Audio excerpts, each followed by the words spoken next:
السلام علیکم ناظرین، ہم مسلم خلفاء کی تعارفی سیریز کو لے کر آگے بڑھ رہے ہیں۔ اس سلسلے کی اگلی ویڈیو کے ساتھ آپ کے سامنے حاضر ہوں۔ آج میں جس شخصیت کا ذکر کرنے جا رہا ہوں، تاریخ میں انہیں امین الرشید کے نام سے جانا جاتا ہے۔ ناظرین، یہ تاریخ میں مثبت نام نہ کما سکے، مگر ان کا تذکرہ کرنا تاریخ کو سمجھنے کے لیے ضروری ہے۔ انہیں ہارون الرشید نے ولی عہد بنایا، لیکن یہ اپنی قابلیت نہ منوا سکے اور ملت اسلامیہ ان کے دور میں خلفشار کا شکار رہی۔ اسی خلفشاری نے ان کی جان بھی لے لی۔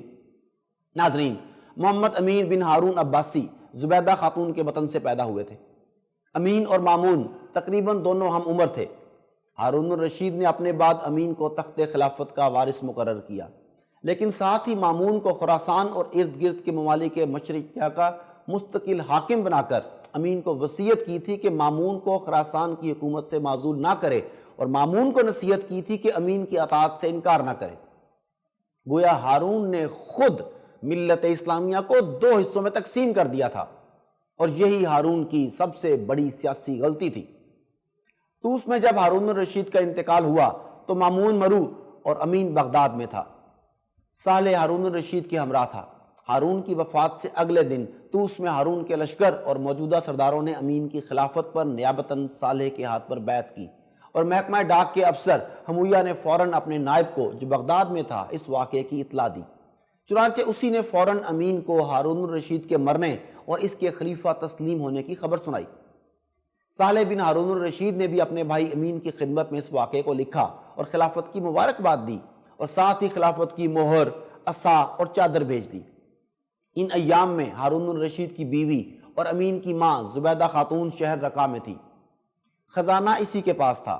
امین نے ان خبروں اور خطوط کے آنے کے بعد جامع مسجد میں جا کر لوگوں کو خطبہ دیا، خلیفہ ہارون الرشید کی وفات کا حال سنایا اور لوگوں سے بیعت لی۔ زبیدہ خاتون اس خبر کو سن کر رقہ سے بغداد کی طرف شاہی خزانہ لے کر روانہ ہوئی۔ اس کے آنے کی خبر سن کر امین نے مقام انبار میں اس کا استقبال کیا، اور عزت اور احترام کے ساتھ انہیں بغداد میں لایا گیا۔ امین کے دوسرے بھائی اور ہارون کے دوسرے بیٹے مامون نے مرو میں اپنے باپ کے مرنے کی خبر سنی تو اپنے امیروں اور سپہ سالاروں کو جمع کیا جو وہاں موجود تھے۔ ان سے مشورہ لیا کہ اب کیا کرنا چاہیے۔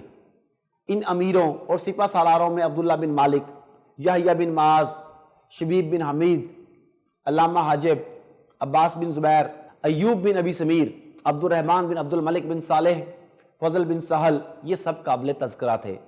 بغداد سے جرجان تک مامون اور یہ تمام سردار بھی ہارون الرشید کے ہمراہ تھے۔ اس سفر میں فضل بن سہل نے سپہ سالاروں اور سرداروں کو مامون کی جانب مائل کرنے کی کوشش کی، اور بہت سے سرداروں نے وعدہ کیا کہ ہم مامون کی طرفداری میں ضرور حصہ لیں گے۔ مامون کے پاس جو سردار تھے یہ ہارون الرشید کی وصیت کے مطابق مشرقی ممالک کی حکمرانی پر اس کے ساتھی تھے۔ ان میں سے بعض نے یہ مشورہ دیا کہ مامون سے بھاگا ہوا ایک امین کا طرفدار سردار فضل بن ربیع ابھی راستے میں ہے، یہاں سے فوج بھیج کر اس کو مرو کی جانب واپس لایا جائے۔ مگر فضل بن سہل نے اس کی مخالفت کی اور کہا کہ اگر اس طرح ان لوگوں کو واپس لایا گیا تو اندیشہ ہے کہ وہ دھوکہ دیں گے اور نقصان دہ ثابت ہوں گے۔ مناسب یہ ہے کہ جن لوگوں نے فرما برداری کا اقرار کر کے مدد اور ہمدردی کے وعدے کیے تھے انہیں پیغام بھیجا جائے، اور ان کو ہارون الرشید کی وصیت اور ان کے وعدے یاد دلائے جائیں۔ چنانچہ دو قاصد روانہ ہوئے۔ وہ جب فضل وغیرہ کے پاس پہنچے تو انہوں نے اسے اور اس کے ہم نواؤں کو اپنا دشمن پایا۔ یہ دونوں قاصد مشکل سے جان بچا کر واپس آئے اور مامون کو حالات سے آگاہ کیا۔ مامون کو یقین تھا کہ مجھے مشرقی ملکوں سے معزول کرنے کی کوشش کی جائے گی، اس لیے وہ بہت فکر مند اور پریشان تھا۔ ادھر فضل بن سہل نے اس بات کا بیڑا اٹھایا کہ مامون کو خلیفہ بنوا کر رہوں گا۔ مامون کے ہمراہیوں میں ایسے لوگ بھی تھے جو مامون کے خلیفہ ہونے کو ناپسند کرتے تھے، مگر ہارون کی وصیت کے مطابق مشرقی ملکوں پر اس کی حکومت کے خواہاں تھے۔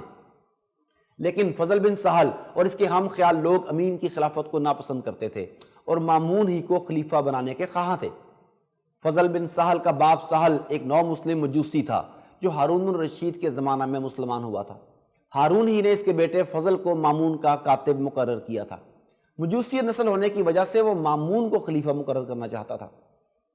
حقیقت یہ تھی کہ امین کی ماں ہاشمیہ تھی، اس لیے وہ عربوں کی حمایت اپنے ساتھ رکھتا تھا۔ مامون کی ماں ایرانی نسل تھی، اس لیے ایرانی اور خراسانی لوگ مامون کے چاہنے والے تھے۔ امین بغداد میں عربوں میں موجود تھا اور مامون اپنے حامی ایرانیوں کے اندر مرو میں تھا۔ زبیدہ خاتون مامون سے متنفر تھی۔ عربی سردار جو عباسیوں کے ہوا خواہ تھے وہ علویوں کو ناپسند کرتے تھے، لیکن خراسان میں علویوں کے حامی بکثرت موجود تھے۔ جعفر برمکی جو علویوں کا طرفدار تھا مامون کا اتالیق تھا، لہٰذا مامون کی قبولیت خراسان وغیرہ میں زیادہ تھی۔ فضل بن ربیع وغیرہ جو برامکا سے متنفر تھے مامون سے بھی ناخوش تھے، غرض کہ مامون اور امین کے دل صاف نہ تھے اور ان دونوں کے گرد ایسے سردار جمع تھے جو دو گروہوں میں منقسم تھے اور ہر گروہ دوسرے گروہ کا مخالف تھا۔ لہٰذا ہارون کے مرتے ہی ان دونوں گروہوں نے امین اور مامون کی پیشوائی میں ایک دوسرے کے خلاف زور آزمائی کی تیاریاں شروع کر دیں۔ دونوں ایک دوسرے کی طرف سے مطمئن نہ تھے۔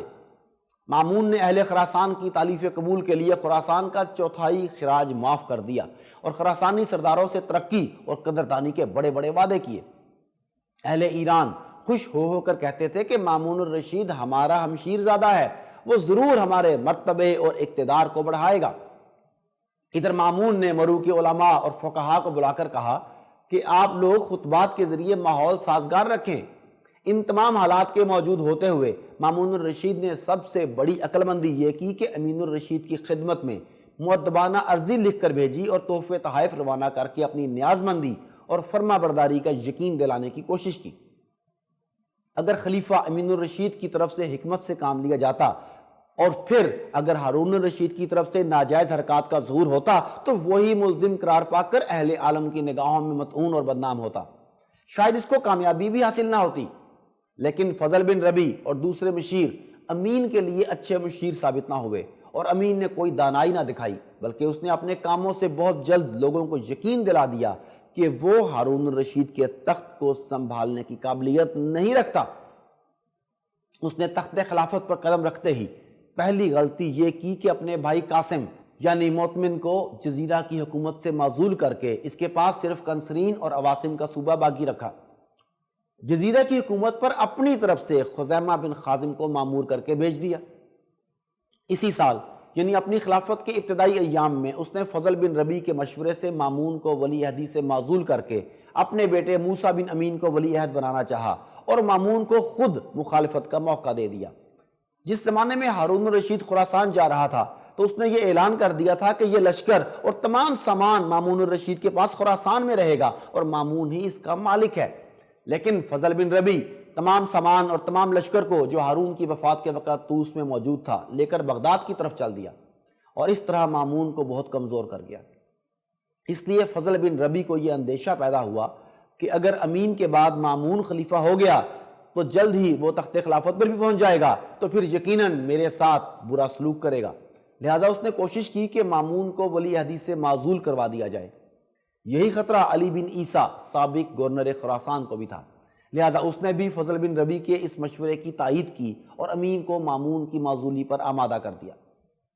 لیکن خزیمہ بن خازم کے روبرو جب یہ مسئلہ پیش کیا گیا تو اس نے اس رائے کی سخت مخالفت کی اور خلیفہ کو سر دست اس کام سے روک دیا۔ یہ خبریں مامون کے پاس بھی پہنچتی تھیں مگر اس نے ان کے متعلق بالکل خاموشی اختیار کی اور نتیجے کا منتظر رہا۔ امین کے پاس بغداد میں یہ خبر پہنچی کہ مامون نے ہرسمہ کو اپنی رکابی فوج کا افسر بنا لیا ہے اور رافع کو عزت کے ساتھ مصاحبت میں داخل کر لیا ہے اور ولایت رے سے عباس بن عبداللہ کو معزول کر دیا گیا ہے۔ اس خبر کو سن کر وہ بلا وجہ ناراض ہوا اور خطبے سے مامون کا نام نکال کر اپنے بیٹے کا نام بطور ولی عہد داخل کر دیا۔ 2 ایلچیوں کو پیغام دے کر مامون کے پاس بھیجا کہ تم ولی عہدی سے دستبردار ہو جاؤ اور میرے بیٹے کی ولی عہدی قبول کرو اور اس کا اعلان کرو۔ مامون نے اس بات کے قبول کرنے سے انکار کر دیا، مگر مامون کے ایک ساتھی فضل بن سہل نے اس موقع سے فائدہ اٹھایا۔ اس نے یہ کیا کہ ایک ایلچی کو اپنا ہم خیال بنا کر خفیہ طور پر اس بات کے لیے آمادہ کر لیا کہ وہ بغداد میں رہ کر جاسوسی اور مخبری کی خدمات انجام دے اور ضروری باتوں کی فوراً اطلاع بھجوایا کرے۔ امین نے مامون سے خراسان کی بعض ولایات سے دستبردار ہونے کی بھی فرمائش کی تھی۔ مامون نے اس سے بھی صاف انکار کر دیا تھا۔ مامون کو جب یہ معلوم ہوا کہ بغداد میں خطبوں سے میرے نام کو خارج کر دیا گیا ہے تو اس نے جواباً خراسان میں امین کے نام کو خطبوں سے خارج کر دیا۔ انہی ایام میں امین نے خانہ کعبہ سے ہارون کی ولی عہدی کے بارے میں لگائی گئی دستاویز کو اتروا کر چاک کر دیا۔ یہیں سے مامون الرشید کو امین کی اعلانیہ مخالفت کا جواز ملا۔ مامون نے خراسان کی ناکہ بندی بڑی احتیاط کے ساتھ کرا دی تاکہ امین کا کوئی خط اور کوئی قاصد خراسان کی حدود میں داخل نہ ہو سکے اور امین خراسان میں کسی بغاوت کے پیدا کرنے کی کوشش بھی نہ کر سکے۔ جب عہد نامہ کے خانہ کعبہ سے اتروا کر چاک کر دینے اور خطبوں سے ایک دوسرے کے نام کو خارج کروا دینے کا حال مشہور ہوا تو جہاں جہاں کوئی باغی ذہن موجود تھا وہ بغاوت پر آمادہ ہو گیا۔ چنانچہ خاقان تبت، ملوک ترک، بادشاہ کابل نے بغاوت اور سرکشی پر آمادگی ظاہر کی۔ یہ پہلے حکومت اسلامیہ کے باج گزار اور فرما بردار تھے، اب یہ بلاد اسلامیہ کو لوٹنے، شب خون مارنے اور حملہ کرنے کی تیاری کرنے لگے۔ یہ خبریں سن کر مامون پریشان ہوا، مگر فضل بن سہل کے مشورے سے اس نے ان ملوک کو نرمی کے خطوط لکھے اور بعض کا خراج معاف کر کے اور بعض کو اسی طرح کی کچھ اور رعایتیں دے کر تعلقات کو مضبوط کر لیا۔ مامون کی یہ پریشانی جلد ہی رفع ہو گئی اور اندرون ملک کسی قسم کا کوئی فتنہ برپا نہ ہو پایا، کیونکہ اہل خراسان تمام کے تمام مامون کے دل سے حامی و مددگار تھے اور امین کو شکست دینا چاہتے تھے۔ جبکہ امین کے ماتحت صوبوں میں جو شورشیں بپا ہوئی وہ امین کے لیے بہت خطرناک ثابت ہوئیں۔ شام میں خاندان بنو امیہ کا صرف ایک ہی شخص باقی رہ گیا تھا، وہ علم والا صاحب شعور شخص تھا۔ امین اور مامون کے اختلافات کو دیکھ کر اس نے ملک شام میں خروج کیا اور شام کے اموی قبائل کو ساتھ ملا لیا۔ امین نے فوجیں شام کی طرف روانہ کی لیکن ان کو شکست ہوئی۔ کئی برس تک شام میں ہنگامہ بپا رہا، بالآخر شامیوں نے دمشق پر قبضہ کر لیا۔ امین نے جب خانہ کعبہ سے دستاویز عہد نامہ کو چاک کرا دیا تو تمام اہل حجاز نے مامون کی خلافت کو تسلیم کر کے امین کا نام خطبے سے نکال دیا اور مامون ہی کو خلیفہ تسلیم کر لیا۔ مامون نے خوش ہو کر خبر لانے والے صاحب علم شخص کو ہی اپنی طرف سے مکہ کا گورنر مقرر کر کے بھیج دیا۔ غرض بغاوتوں اور سرکشیوں سے امین کو زیادہ نقصان پہنچا جبکہ مامون محفوظ رہا، جو اس بات کی دلیل ہے کہ امین کے اندر ملک چلانے کی قابلیت نہیں تھی۔ 194 ہجری کے آخری ایام میں امین نے مامون کو ولی عہدی سے معزول کیا۔ مامون نے امین کا نام خطبوں سے نکال دیا۔ اس کے بعد امین نے اپنے بیٹے کو مامون کی جگہ ولی عہد بنایا اور اپنے دوسرے بھائی معتمن کو بھی معزول کر کے اس کی جگہ اپنے دوسرے بیٹے عبداللہ کو ولی عہد بنایا۔ اب خطبوں میں موسیٰ اور عبداللہ کا نام لیا جانے لگا۔ اب لڑائی اور زور آزمائی کے لیے امین و مامون کو کسی چیز کے انتظار کی ضرورت نہ تھی۔ چنانچہ مامون نے فضل بن سہل کو صاحب السیف اور القلم کا خطاب دیا۔ فضل بن سہل نے سرحدی ولایت رے میں جا کر وہاں جنگی سپاہیوں کو فراہم کیا اور اس سرحدی علاقے کے لوگوں کی ایک فوج بھرتی کر کے سپہ سالار کے سپرد کی۔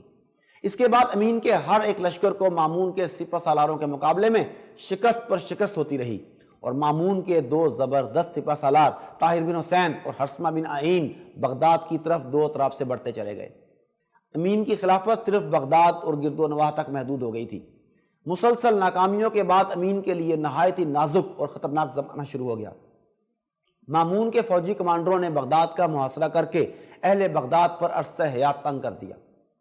خلیفہ امین نے 27 یا 28 برس کی عمر پائی، 4 برس اور 7.5 مہینے خلافت کی۔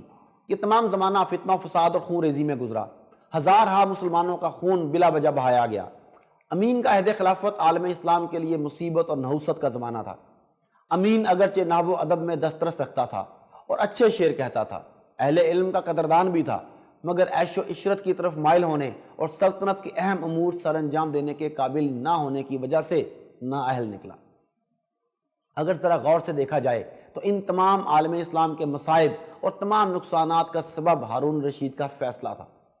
ہارون الرشید کے غلط اور قابل ملامت کاموں میں سب سے زیادہ قابل ملامت یہی تھا کہ اس نے اپنے جانشین کے انتخاب میں غلط روی اختیار کی اور یہ جانتے ہوئے بھی کہ امین کے مقابلے میں مامون زیادہ لائق اور خلافت کا حقدار ہے، پھر بھی امین کو مامون پر مقدم رکھا۔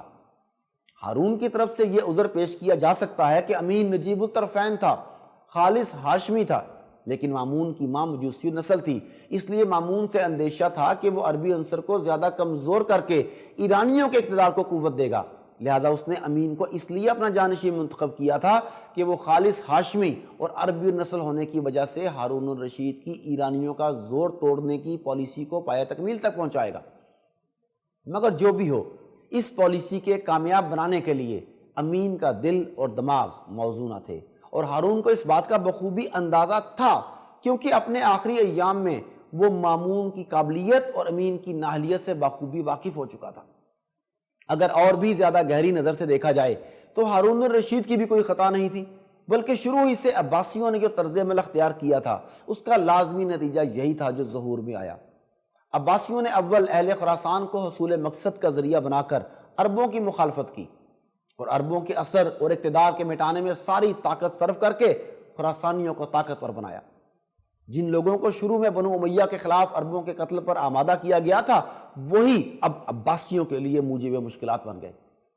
منصور عباسی کے زمانے تک خراسانیوں کا عروج برابر ترقی پذیر رہا۔ صرف مہدی کے چند سالہ عہد حکومت میں مجوسی اور نسل لوگوں کی ترقی رکی رہی اور عربوں کی کچھ قدردانی ہوئی۔ ہادی اور ہارون کے زمانے میں مجوسی لوگ برابر ترقی کرتے اور اپنی قوت بڑھاتے رہے۔ ہارون نے اپنے آخر ایام حکومت میں اس بات کو محسوس کیا کہ عربوں کو کمزور کر دینے سے ہم نے خود اپنا بھی بہت سا نقصان کر لیا ہے۔ وہ اس کی تلافی کے درپے ہوا، مگر موت نے زیادہ مہلت نہ دی۔ امین کی خلافت میں عربوں کا مرکز قوت امین اور خراسانیوں کا مرکز قوت مامون بن گیا، یعنی امین اور مامون کے ذریعے مجوسی نسل مسلمان اور عربی نسل گروہوں کا مقابلہ ہوا۔ امین چونکہ ذاتی طور پر نالائق اور مامون اس کی نسبت زیادہ سمجھدار تھا، لہذا عربی گروہ کو شکست ہوئی اور مجوسی لوگ حکومت اسلامیہ کے مالک بن گئے۔ خلاصہ کلام یہ ہے کہ خلافت اسلامیہ میں باپ کے بعد بیٹے کے ولی عہد ہونے اور خلافت کو وراثت کی طرح چلانے کی لعنت، فساد، مصائب اور تمام کمزوریوں کی بنیاد ہے، اور اسی بدعت نے مسلمانوں کو سب سے زیادہ نقصان پہنچایا ہے۔ حکومت اسلامیہ کے روشن و خوبصورت چہرے کو اسی نے ہمیشہ گرد آلود رکھا۔ امین کے خلافت کے زمانے کی بدتمیزیاں بھی اسی وراثت خلافت کی لعنت کا نتیجہ تھیں۔ ناظرین، ہم بغیر کسی تعصب کے تاریخ کے مستند حوالوں سے مسلم خلفاء کی منصفانہ تعارف آپ کے سامنے رکھ رہے ہیں۔ اس میں کسی سے کوئی رعایت نہیں برتی جا رہی، بلکہ جس میں جو کمزوری ہے اسے عیاں کیا جا رہا ہے، جیسا کہ آپ اس ویڈیو میں دیکھ چکے ہیں۔ اللہ تعالیٰ سے دعا ہے کہ وہ مسلمانوں میں اتحاد اور اتفاق کی فضا کو سازگار بنائے اور اسے عالم کفر کے خلاف متحد کرے۔ آمین۔ اگلی ویڈیو تک کے لیے اجازت، اللہ نے کے بعد۔